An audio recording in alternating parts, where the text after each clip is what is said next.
कौन है अनन्या और साहिल गंभीर जिनकी वीडियो हो रही है वायरल और आर्मी वाले पानी की बोतलों को मोजे में क्यों डाल देते हैं? आखिर इससे होता क्या है और लोग गधी का दूध क्यों पीते हैं? क्या सच में रानियां गधी के दूध से नहाती थी? और क्या आपने कभी इतने बड़े पक्षी की खेती देखी है? नहीं तो आज देखोगे। और वर्ल्ड वॉर 2 के दौरान आखिर भारत की सेना कहाँ थी और क्या कर रही थी और ये घोड़े इस तरीके से क्यों कूद रहे हैं? क्या है इसकी वजह? ऐसी ही बात जानने के लिए बने रहिए वीडियो के एंड तक। नंबर 1, अनन्या गंभीर नाम की एक छोटी सी बच्ची है जिसने अपनी प्यारी आवाज और कमाल की शायरियों से सोशल मीडिया में सबका दिल जीत लिया। ये अक्सर साहिल गंभीर के साथ वीडियो बनाती है। साहिल गंभीर रिश्ते में इनके चाचा लगते हैं। पहले लोगों को लगा था कि ये उनके पिता है, पर बाद में उन्होंने बताया कि ये इनके चाचा हैं जो कि अपनी भतीजी से बहुत ज्यादा प्यार करते हैं। इनके चाचा साहिल गंभीर पहले टिकटॉक पर वीडियो बनाते थे, लेकिन उस पर इन्हें बिल्कुल भी रिस्पॉन्स नहीं आता था और टिकटॉक के बैन होने के बाद ये इंस्टाग्राम पर रील बनाने लगे, लेकिन वहाँ पर भी इन्हें थोड़े बहुत लाइक ही मिलते थे। पर फिर इन्होंने अपनी भतीजी के साथ एक क्यूट सा वीडियो बनाया था जो कि वायरल हो गया। इसके बाद वो अपनी भतीजे के साथ जो भी वीडियो बनाते थे वो वायरल होते रहता था और ऐसे ही धीरे धीरे करके अभी ये बच्ची एक सोशल मीडिया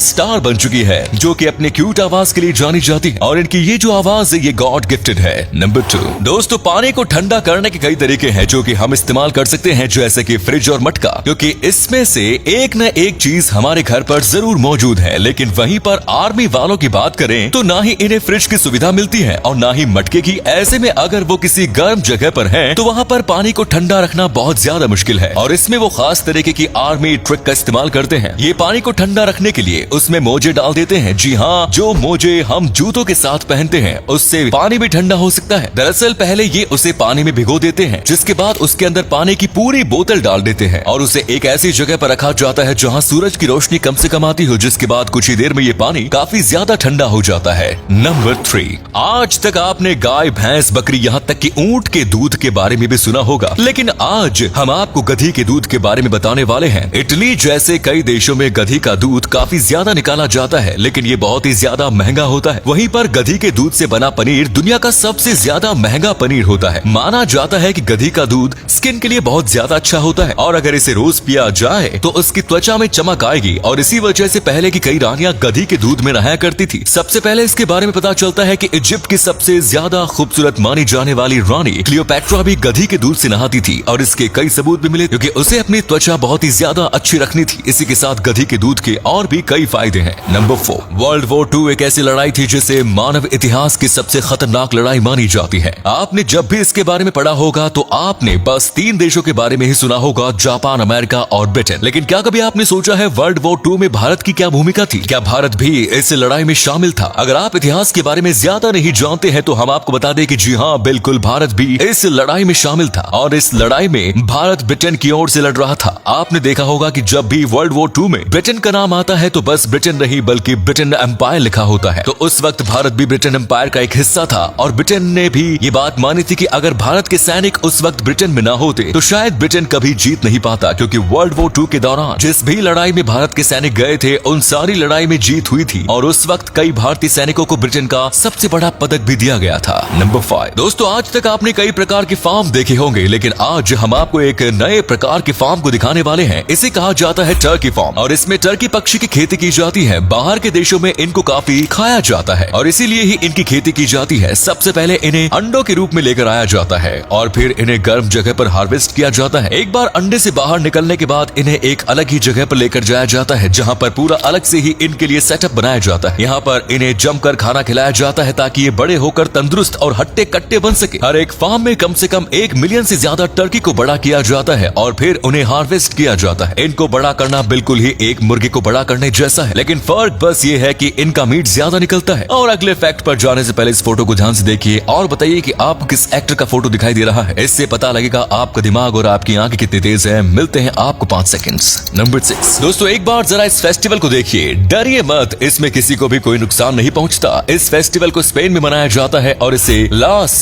लुमिनेरियास फेस्टिवल कहा जाता है। ये फेस्टिवल अवीला प्रांत के सैन बार्टोलो में सेलिब्रेट किया जाता है। स्पेन के लोगों के लिए खास तरह का त्योहार है। ये त्योहार करीब 500 साल पुराना है। स्पेन में इसे शुद्धि का पर्व मानते हैं। फेस्टिवल के दौरान घुड़सवार अपने घोड़ों के साथ तेज लपटों वाली आग पर छलांग लगाते हैं। यहाँ के लोगों में लास ल्यूमिनरास पर्व को लेकर मान्यता है कि पशुओं के संरक्षक सेंट एंटनी घोड़ों को रोग मुक्त करते हैं। आग इन घोड़ों को शुद्ध कर देती है। 16 जनवरी को यानी कि हाल ही में मनाए गए गए लास ल्यूमिनरास त्योहार में 300 घुड़सवारों ने हिस्सा लिया था। लपटों से गुजरने के बाद भी कोई घोड़ा या घुड़सवार चोटिल नहीं हुआ। कोविड के कारण पिछले 2 साल से इस त्योहार को सेलिब्रेट नहीं किया जा रहा था, लेकिन अब यहाँ 80% लोगों को वैक्सीन लगने के बाद इस बार ये त्योहार उसी पुराने जोश के साथ मनाया गया है। नंबर 7, हाल ही में एक खबर आई थी जिसने सबको चौंका के रख दिया। दरअसल नासा बहुत सारे पुजारियों को काम पर रख रहा है। जी हाँ, और जब उनसे पूछा गया कि वो ऐसा क्यों कर रहे हैं तो उनका कहना था कि अगर कभी भी एलियन और ह्यूमंस का कांटेक्ट होता है, यानी कि सबको पता चलता है कि एलियन मौजूद है, तो तब सब कैसे रिएक्ट करेंगे और सबके धर्म के हिसाब से सब क्या कहेंगे। इसी बात को नासा जानना चाहता है और उसने इसीलिए ही पुजारियों को काम पर रखना शुरू किया। और उनका ये भी कहना है कि अगर हमने डायरेक्ट इंसानों से एलियंस को मिला दिया तो हो सकता है सारे इंसान डर कर कांपने लगे। इसीलिए हम देख रहे हैं कि इनके धर्म गुरु उन्हें किस तरीके से शांत करेंगे। ये सब सुनने के बाद लोगों को लगा कि कहीं नासा एलियन से तो नहीं मिलाने वाला। तो नासा ने कहा नहीं, फिलहाल उनका ऐसा कोई प्लान नहीं है क्योंकि उन्हें खुद एलियंस नहीं मिले हैं। नंबर 8, सबसे ज्यादा तेज भागने वाले जानवरों की बात करें तो उसमें चीता का नाम सबसे आगे आता है। लेकिन एक ऐसा रोबोट है जो कि चीता को भी भागने में हरा सकता है। ये रोबोट खुद चीता के ऊपर ही बना हुआ है। इसे बायोनिक रोबोट चीता कहा जाता है। ये इस वक्त 45 किलोमीटर पर आवर की स्पीड में भाग सकता है। आप कहोगे वैसे तो कई गाड़ियां भी इससे ज्यादा स्पीड में भाग सकती हैं, लेकिन फर्क ये है कि ये रोबोट बिल्कुल चीता की तरह 4 पैरों पर चलता है। साइंटिस्ट अभी इसे और भी ज्यादा चीता की तरह दिखाने की कोशिश कर रहे हैं और साथ में इसके मैकेनिकल पार्ट पर और भी ज्यादा रिसर्च और मेहनत कर रहे हैं क्योंकि ये इसे और भी ज्यादा तेज बनाना चाहते हैं। इस वक्त ये आराम से एक चीता को हरा सकता है और चीता से कई गुना ज्यादा देर तक भाग सकता है, पर वैज्ञानिकों को इसे और भी ज्यादा बेहतर बनाना है। तो दोस्तों ये था आज का वीडियो। कैसा लगा? अगर पसंद आया तो लाइक कीजिए, शेयर कीजिए, चैनल को सब्सक्राइब करना ना भूलें। धन्यवाद।